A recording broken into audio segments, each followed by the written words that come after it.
Hello there and welcome to A2 Maths from Specimen paper 2, and here we're looking at question 14, a proofs question. So Caden claims that 3 to the power of x is bigger than or equal to 2 to the power of x.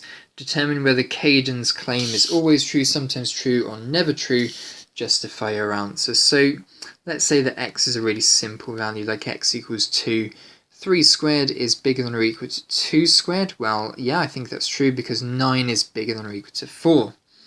When x is equal to 0, we have 3 to the power of 0 is bigger than or equal to 2 to the power of 0. That's 1 is bigger than or equal to 1. Okay, so far Caden's not doing too bad. But Caden, have you considered negative numbers like minus 1? 3 to the power of minus 1, that's bigger than or equal to 2 to the power of minus 1. 3 to the power of minus 1 is 1/3. 2 to the power of minus 1 is 1/2. No, this is not true. 1/3 is not bigger than 1/2. This is not true, so therefore Caden's theorem, the theorem of Caden, is only sometimes true. It's true when x is bigger than or equal to 0, and not true when x is less than or equal to 0. That's a nice little extra touch when you're doing these types of questions. Write out the x values when it is true and write out the x values when it's not true. Okay, moving on to part 2 then. Prove that the square root of 3 is an irrational number. Now, very similar to the square root of 2 is an irrational number here, just slightly different. So what we're going to do, when you do a proof by contradiction, we assume the opposite. Assume that square root of 3 is rational. And when something's rational, it can be represented as a fraction. Let's call it a over b, where a over b is in its simplest form. And that's the part of the proof that we're going to contradict here, the simplest form. Or in other words, it's a simplified fraction to its simplest form. So let's take the square root of 3 and set it equal to a over b. Let's start rearranging a little bit now. Let's just square both sides, for example. A squared will be over b squared. Let's now times by b squared. And we get 3b squared equals a squared. Now what must be true here is that the left-hand side is a factor of 3, is a multiple of 3, rather, not a factor, a multiple. And the only way for the right-hand side to be a multiple of 3 is if the right-hand side can also be represented as 3 times something else, is a multiple of 3. Multiple of 3. So therefore, a should be able to be represented as 3 times x.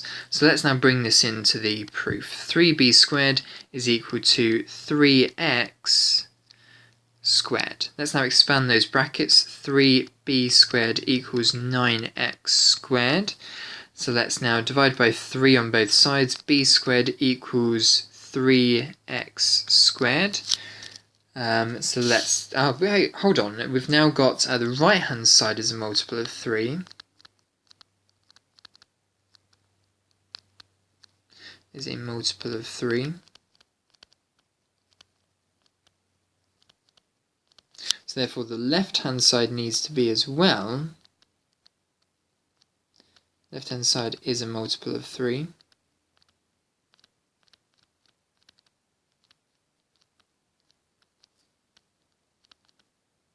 So therefore it must be, b must be able to be represented as 3y.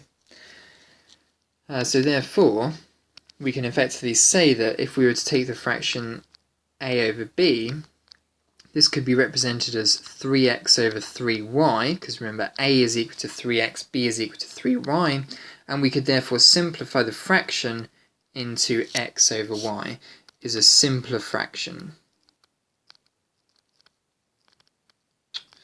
Pen is rubbish, is a simpler fraction, which contradicts our original statement that a over b is a simplified fraction, which is a contradiction.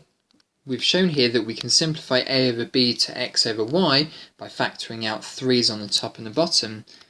But we assume to start with, and it's not an unreasonable assumption, that the square root of 3 is equal to a over b, where a over b is a fraction in its simplest form, which is a contradiction.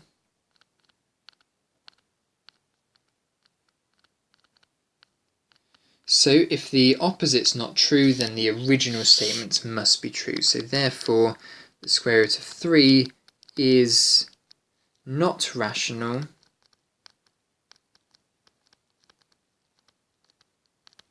it is irrational.